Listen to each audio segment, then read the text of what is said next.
I stood at the edge of the grand ballroom, the velvet box heavy in my hand, watching the man I had been married to for 15 years hold up a microphone and announce my medical retirement. The room was packed with 300 of our industry's top architects, investors, and journalists. The air smelled of expensive champagne and fresh lilies. I had walked in here to surprise him. The velvet box in my hand contained the original, hand-drawn blueprints for the very first building that put our company on the map, framed in reclaimed oak. I was going to give it to him for our anniversary. Instead, I was watching him erase me. My husband, David, stood on the stage beside Natalie, the brilliant, ruthless COO he had hired 3 years ago. He was smiling that charming, practiced smile that had sold billions of dollars in luxury real estate. "As many of you know," David said, his voice echoing through the silent hall, "my wife, Maya, has been battling severe health issues. It breaks my heart, but for her own well-being, she is officially stepping down as co-founder. From today forward, this company will be rebranded. It will no longer be Lin and Sterling. It will be Sterling and Thorne." Natalie stepped forward, taking his hand. The crowd erupted into polite, supportive applause. David leaned in and kissed her, not a peck on the cheek, a deep, lingering, cinematic kiss. I didn't scream. I didn't throw the velvet box. I just turned around, walked out of the ballroom, and got into my car. I pulled out my phone, dialed my lawyer, and triggered a clause in our corporate bylaws that David had completely forgotten existed. 45 minutes later, my phone showed 89 missed calls. Then my doorbell rang. Before I tell you what happened when I opened that door and how I dismantled the empire they tried to steal, tell me, what time is it where you are? Where are you watching from? And what is the weather like there? Does it match your mood today? I'm curious to see how far this story will travel. To understand how we ended up in that ballroom, you have to go back to the beginning. Let me give you some context so you understand exactly what I was looking at when David held that microphone. 15 years ago, David and I started Lin and Sterling in a damp, unheated garage in Brooklyn. I was the architect. I was the one who stayed up until 4:00 a.m. drafting the structural designs, calculating the load-bearing walls, and figuring out how to make glass and steel look like poetry. David was the face. He was the one who shook hands, bought the drinks, and convinced wealthy developers to trust 2 kids with no track record. We were a perfect team. I built the dream, and he sold it. Then 5 years ago, I was diagnosed with a severe autoimmune disease. It put me in the hospital for 3 months. When I finally came home, exhausted and fragile, David sat me down. He told me I needed to rest. He told me the stress of the daily operations was too much for my immune system. He suggested I take a medical leave and let Natalie, his new COO, handle the day-to-day. "I'll protect your legacy, Maya," he had said, holding my hands. "You just focus on getting better." I believed him. God, I was so stupid. I stepped back. I went to board meetings, I signed the papers he put in front of me, and I spent my days recovering. I thought I was being a good partner. I thought I was trusting my husband. What I didn't realize was that, while I was fighting for my life, David was fighting to take mine. He slowly convinced the board that my health issues made me a liability. He convinced the investors that Natalie was the true operational genius. He isolated me. He stopped inviting me to the late-night strategy dinners. He stopped asking for my opinion on the new designs. He made me feel like a ghost in my own company. And then he brought Natalie into our home. He told me she was just a workaholic who needed a mentor. He told me to be welcoming. I baked her cookies. I asked her about her weekend. I had no idea she was sleeping with my husband. The morning of the gala, I was feeling better than I had in months. My energy was back. I wanted to surprise David. I wanted to show him that I was ready to come back, that we could be a team again. I drove to the office with the velvet box. When I walked into the lobby, the receptionist looked at me with a strange, pitying expression. "Mrs. Sterling," she said softly, "the gala is in the grand ballroom. They're just about to start the keynote." I walked down the hallway. I heard the applause. I pushed open the heavy oak doors just in time to hear David say my name. "Maya's health has declined," he said. "She is officially stepping down." I stood there, frozen. The velvet box felt like a lead weight in my hand.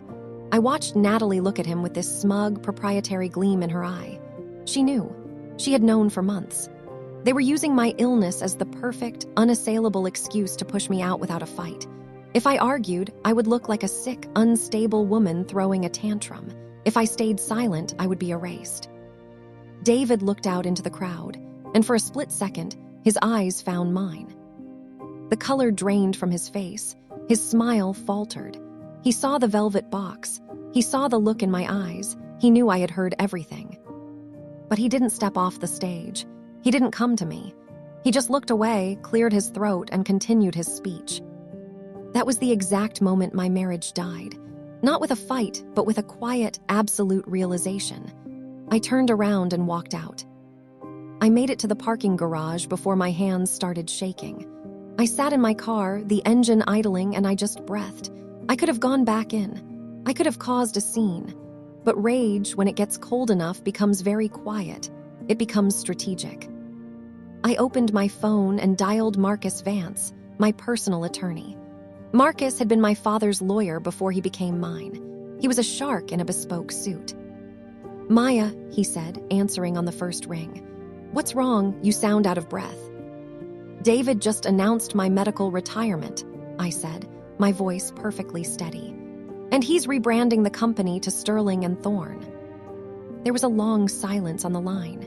"I'm on my way to the office," Marcus said. "No," I said. "Don't go to the office. Go to the vault." Another silence. "Maya, are you sure? If we trigger the Lin Clause, there's no going back. It will nuke the valuation." I looked through the windshield at the elevator doors, half expecting David to burst through them, breathless and apologetic. He never came.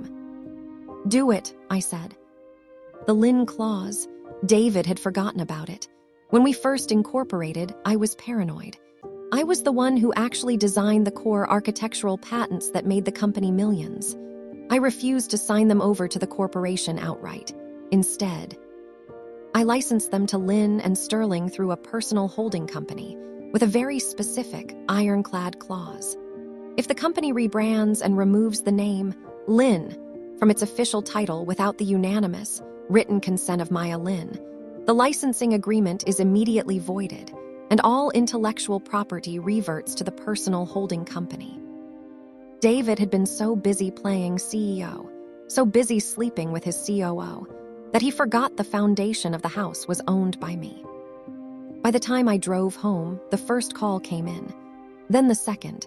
By the time I reached the house, David had called 89 times. Now, he was standing on my porch, ringing the bell like a man trying to wake the dead. "Maya," he said, his voice muffled through the heavy front door. "Please open the door, we need to talk." I walked to the door slowly. I looked through the side window. He was still wearing his tuxedo. His tie was undone, his hair disheveled. He looked frantic. Behind him, his company car was parked haphazardly on the lawn. For the first time all day, David looked like a man who understood that consequences could move faster than excuses. I opened the door only halfway. The chain was still on. His eyes dropped to my face, then to the velvet box I was still holding. "Maya," he whispered. "It wasn't what it looked like. It was a business decision. The board, they needed certainty. They needed to know the company was stable." I stared at him. "A business decision? You kissed your COO on stage, David. Was that a business decision too?" His jaw tightened. "Natalie and I, we found each other. It just happened. Maya, you've been sick. You've been distant. I was lonely." "You were lonely," I repeated. The cold moved through me, clean and exact. "While I was undergoing chemotherapy, you were lonely." "It wasn't like that," he said quickly. "I was going to tell you. I was going to let you down gently, but you walked in and you ruined the night." I almost laughed. That was David's gift. He could make any disaster sound like it was my fault. A thing that happened because I ruined it. A storm, not a choice. "Tell me, David," I said calmly. "What exactly did I ruin? The rebranding? The engagement? Or the fact that you were about to sell the company to a private equity firm next month without my knowledge?" His face collapsed. He hadn't expected me to know about the sale. Marcus found the term sheet in your home office, I said. You were going to sell Sterling and Thorne for $400 million. And because you classified my shares as inactive medical leave, you were going to buy me out for $12 million. Pennies on the dollar. Maya, please, he said, stepping closer. We can work this out. I'll call off the rebranding. I'll call off the sale. Just call Marcus and reverse the Lin Clause. If the IP reverts to your holding company, the private equity deal falls through. The stock will tank. The board will fire me. I know, I said. You're destroying 15 years of work, he yelled, his voice cracking. You're destroying my life. No, David, I said, my voice dropping to a deadly whisper. I'm just taking back what was always mine. You didn't build this company. I did. You just sold it. I closed the door. I locked it. And I stood there while he pounded on the wood, screaming my name until his voice gave out and he finally drove away. The next 48 hours were a masterclass in corporate destruction. The private equity firm pulled out of the deal the moment the IP rights were revoked.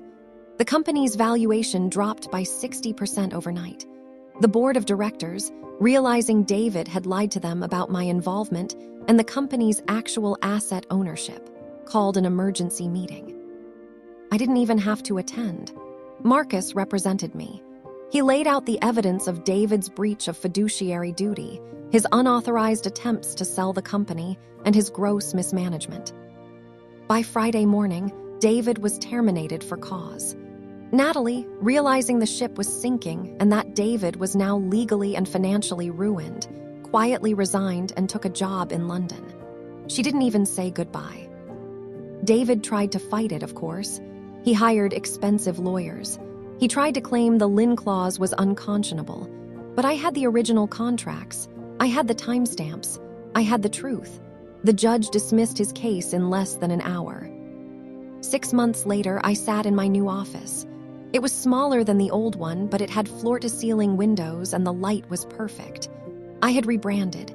The new company was called Lin Architecture. It was leaner, it was honest, and it was entirely mine. My phone buzzed. It was an email from David.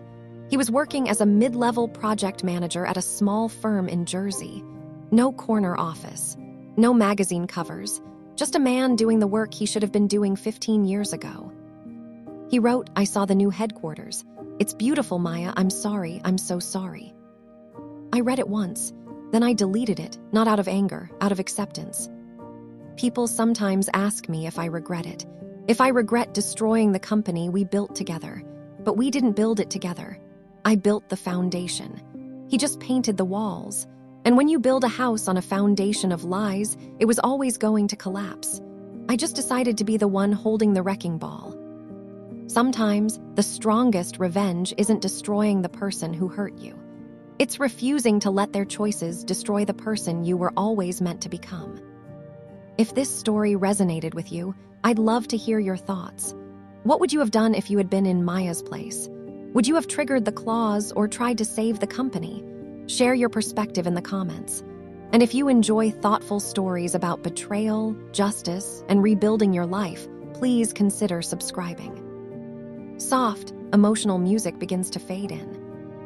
I used to draft our future on napkins, thinking we could build the sky. Every beam felt less uncertain when I saw the world through your eyes. You were stronger than the concrete, taller than the steel we aligned. And when the winter winds were coming, you would leave the cold behind. Time kept moving like a river. You slipped slowly from the design. But no matter where life takes me, the blueprint is still mine. I am the architect, and every step I take, and every time I choose to stand. When it's easier to break, I carry your courage in my heart. Your fire inside my soul, and though the years keep moving on, your love still leads me home. You taught me strength is not in power, but in kindness when it's hard. You taught me how to keep on going when the road grows cold and dark. Every lesson, every story, every laugh around the flame lies within me like an echo, calling softly through my name. And when I face my greatest battles, when I feel I can't go on, I can hear your voice beside me saying, "Child, you're stronger than you know." I am the architect. Every step I take, every time I choose to stand. When it's easier to break, I carry your courage in my heart. Your fire inside my soul, although the years keep moving on. Your love still leads me home. One day the snow will cover footprints. One day the fire will burn low. But the things a mother gives her child are the things that never go. Not the gold, nor the stories, not the battles that she won, but the quiet way she loved you and the woman you become. I am the architect, and I always will remain. Through every triumph, every loss, through every joy and every pain. The world may change around me, the stars may fade above, but I will always carry with me a mother's endless love. And when they ask me who I am, I'll smile and answer softly. I am the architect. I am the architect.